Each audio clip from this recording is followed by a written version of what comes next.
Salut tout le monde. Vous avez vu? J'ai momentanément déposé les gants. Ben oui, comme Stallone. En 1990, quand il fait Rocky V, cette fois-ci, il va entraîner. Il va entraîner qui? Tommy Gunn.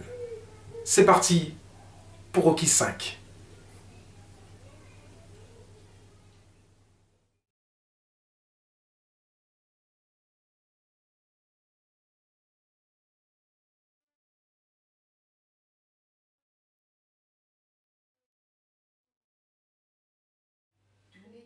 Et dans Rocky V, Paulie, eh bien, il va ruiner la famille Balboa.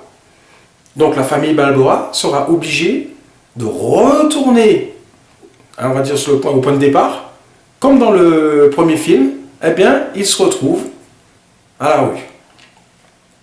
La grande force de Rocky V, c'est d'avoir réussi à renouveler la saga, renouveler les personnages, non seulement en les faisant revenir à cet état premier, mais en plus avec l'intelligence de Sylvester Stallone de rappeler le metteur en scène du premier film.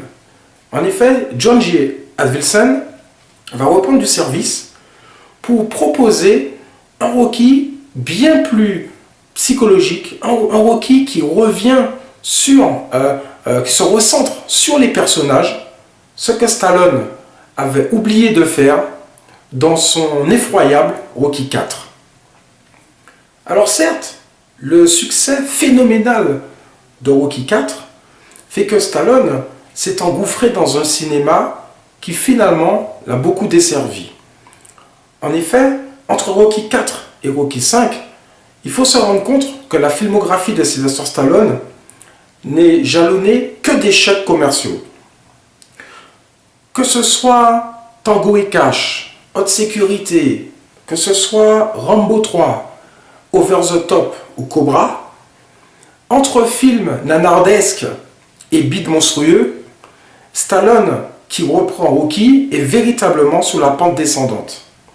Une analogie qu'on peut faire par rapport à son personnage donc de Rocky, car Stallone, comme je l'ai toujours dit, a toujours fait une sorte de parallèle entre sa carrière et Rocky. Donc, dans Rocky V, il revient dans la case départ. Et Rocky V est certainement, pour le coup, la meilleure séquelle de la saga après le premier film. Alors je sais que c'est un film qui est très mal aimé. Mal aimé parce que Rocky ne remonte pas sur le ring. Mais c'est un film qui parle d'autre chose. C'est un film qui parle de filiation. C'est un film qui parle de la famille. C'est un film qui parle de transmettre un savoir, mais transmettre un savoir au détriment de qui? Et pourquoi? C'est un film sur la rédemption, un film où les personnages sont sans cesse remis en question. Et donc, Rocky V, bien plus psychologique que les suites qui ont eu lieu, eh bien, effectivement, ne propose pas ce spectacle, on va dire, haletant, où Rocky se mettait lui-même en scène. C'est son élève, Tommy Gunn, joué par Tommy Morrison, qui prend la place, qui prend la relève, mais qui, effectivement, n'a pas le charisme de Rocky Balboa, et surtout qui n'a pas d'adversaire à la mesure de ce que Stallone proposait jusqu'alors. Le propre adversaire de Tommy Gunn, c'est Rocky lui-même. Et donc, pour un final, c'est vrai, qui se déroule dans la rue, Stallone et John J. Avildsen proposent un Rocky totalement différent de ce qu'on a l'habitude de voir. Et malheureusement, pour Stallone, ce sera un échec cuisant.